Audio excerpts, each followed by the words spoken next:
CBI JD Lakshminarayana. ఈ పేరు వింటే అక్రమార్కుల గుండెల్లో రైళ్లు పరిగెత్తుతాయి.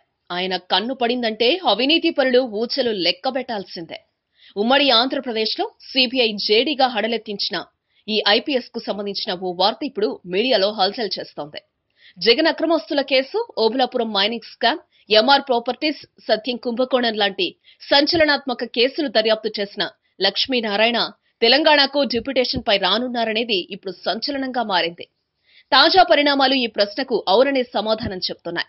ఆయనను తెలంగాణకు తీసుకురావటానికి ప్రయత్నాలు జరుగుతున్నట్లు సమాచారం.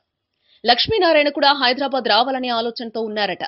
ఈ క్రమంలోనే ఆయన తెలంగాణ డీజీపీ అనురాగ్ శర్మతో ప్రత్యేకంగా సమావేశమవ్వటం ఈ వాదనను మరింత బలపరుస్తోంది. తెలుగువాడైన లక్ష్మీనారాయణ మహారాష్ట్ర క్యాడర్ నుంచి ఐపీఎస్ అధికారిగా ఎంపికయ్యారు. కేంద్ర సర్వీసుల్లో కొంతకాలం పనిచేసిన ఆయన గతంలో సిబిఐ జేడీగా హైదరాబాద్ వచ్చారు.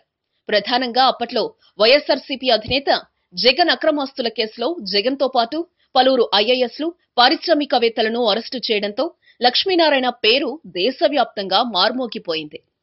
ప్రస్తుతం మహారాష్ట్రలో అదనపు డీజీ హోదాలో పనిచేస్తున్న ఆయన ఇరు ప్రభుత్వాలు అంగీకరిస్తే అతి త్వరలోనే డిప్యుటేషన్ పై తెలంగాణకు వస్తారు. 1965 ఏప్రిల్ 3న కర్నూలు జిల్లా శ్రీశైలంలో జన్మించిన లక్ష్మీనారాయణ వరంగల్లోని రీజనల్ ఇంజనీరింగ్ కాలేజీ నుంచి బ్యాచిలర్ ఆఫ్ ఇంజనీరింగ్ పూర్తి చేశారు. తరువాత ఇండియన్ ఇన్స్టిట్యూట్ ఆఫ్ టెక్నాలజీలో ఎంటెక్ పూర్తి చేశారు. అనంతరం సివిల్ సర్వీసెస్ పై ఉన్న ఆసక్తితో గ్రూప్స్ రాసి మహారాష్ట్ర కేడర్ ఐపీఎస్ అధికారిగా చేరారు. ఎక్కడా ఎలాంటి ఆశ్రిత పక్షపాతానికి తావివ్వకుండా ఎవరెన్ని ఒత్తిళ్లు తెచ్చినా తన పని తాను చేసుకుపోయే లక్ష్మీనారాయణకు నీతి నిజాయితీ గల అధికారిగా మంచి పేరుంది. ఈ నేపథ్యంలో ఆయన తెలంగాణకు రావాలని భావించడం అందరిలోనూ ఆసక్తిని రేపుతోంది. ఈ వీడియో మీకు నచ్చితే ఓ లైక్ కొట్టండి, మీ ఫ్రెండ్స్ కు షేర్ చేయండి. ఇలాంటి మరిన్ని ఆసక్తికరమైన విషయాలు తెలుసుకోవాలనుకుంటే దయచేసి మా యూట్యూబ్ ఛానల్ ను సబ్స్క్రైబ్ చేయడం మాత్రం మరవకండి. Thank you for watching.